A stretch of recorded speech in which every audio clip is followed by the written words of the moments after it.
we had a wonderful week. I hope you're enjoying the extra hour we got on Sunday.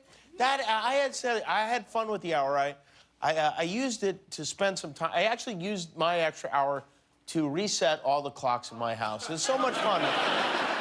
I'll tell you something. I'm tired of being responsible for saving daylight. It's time for daylight to learn to save itself. Yeah. That's right. Wow. Yes, we got an extra hour of sleep, but we also got an extra hour of Donald Trump being president of the United States. I'd like to set my calendar ahead a year.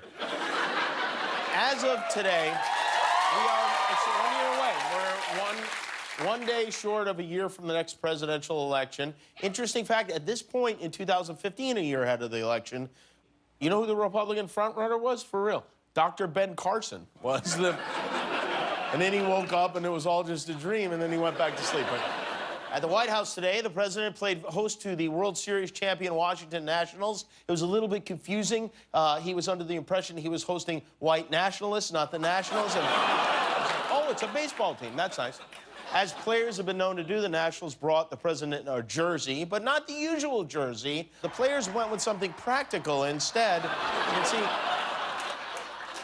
As you know, Trump did not throw out a first pitch at a World Series game. He's the only president since 1910 who's not thrown out a first pitch while in office, but he's done it before. He did it at a Red Sox game back in 2006. That's what you call resting pitch face. And, you know, I'd never really noticed a strong physical resemblance between Trump and his older sons until I saw this, and now it's like, why, they're such cute guys. It's as plain as day. As you know, the president got booed at the World Series, and he got booed at another sporting event on Saturday night. He was at Madison Square Garden, where he did not get a friendly reception from his hometown of New York. There were more boos than cheers at a UFC fight, of all places. You'd think he'd do a... Donald Trump getting booed at the UFC is like Mayor Pete getting booed at Gap Kids. It shouldn't happen. But after the fight, amidst reports of the boos, the president's heirs took to Twitter to defend Daddy, and I guess they were still jacked up on Red Vines and Mountain Dew because DJ TJ wrote angrily, despite the BS from blue checkmark Twitter, when we walked in the arena, it was overwhelmingly positive, which he tweeted from his account with a blue checkmark on Twitter. So, is that some new kind of code word for the liberal elite now? The blue checkmarks? But anyway, and then Eric Trump lashed out at the media. He wrote, "What a joke. You are the most dishonest people." The audience was chanting, "Donald Trump, Donald Trump," followed by USA, USA.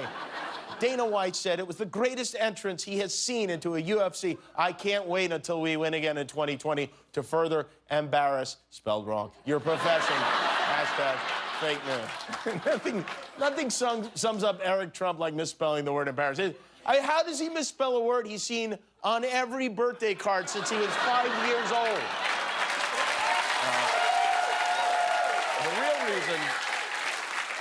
The reason Trump even went to the UFC is he thought they were going to KFC, so the boos were a surprise. Eventually, he found a friendly crowd this weekend. He had a pep rally in Tupelo, where he came up with a brand new way to describe his impending impeachment. First, they engineered the Russia hoax. That was a total hoax. The single greatest lies ever foisted upon the American people. Foisted.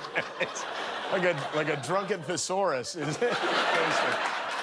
Trump was whistleblowing off steam this morning. He wrote, "The whistleblower gave false information and dealt with corrupt politician Schiff. He must be brought forward to testify. Written answers not acceptable. Where is the second whistleblower? He disappeared after I released the transcript. Does he even exist? Where is the informant? Con." That's right. Written answers are unacceptable. Who would ever try to submit written answers to... You. How about that? You know, this idea that Trump, all joking aside, this idea that he's calling for a whistleblower to be unmasked, he should be impeached just for that. That is unconscionable, probably illegal. This was another good one. False stories are being reported that a few Republican senators are saying that President Trump may have done a quid pro quo, but it doesn't matter. There's nothing wrong with that. It is not an impeachable event. Perhaps so, but read the transcript. There is no quid pro quo. What? He didn't do it, but if he did do it, which he didn't, it would be okay. And it is okay that he didn't do it because he didn't do it. I think he might need to get some quid pro Prozac in his body because... And you know that big, beautiful wall he's been working on? The one no one could ever get through? We're building a wall.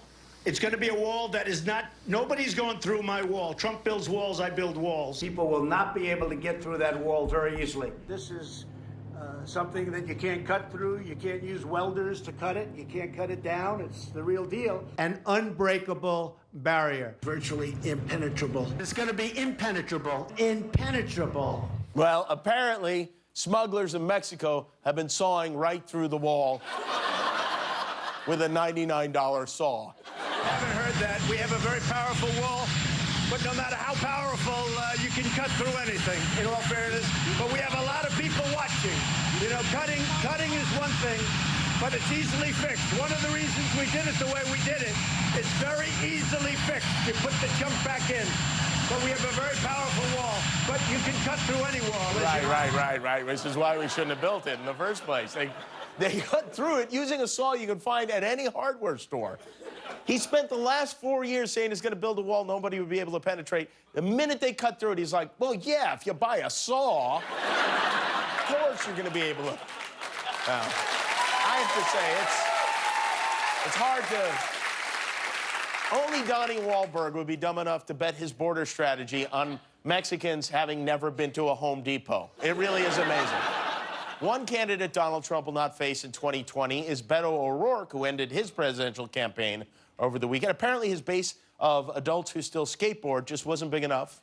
And he's polling at 1% in Iowa, which isn't really even a poll number. It's 1% is a hydrocortisone cream. But while Beto may have dropped out of the race, he has vowed to keep sending us hundreds and thousands of emails from his campaign until the year 2038. So that'll be nice. Congratulations on making it to the end of a YouTube video. Why not celebrate by clicking the subscribe button? You earned it.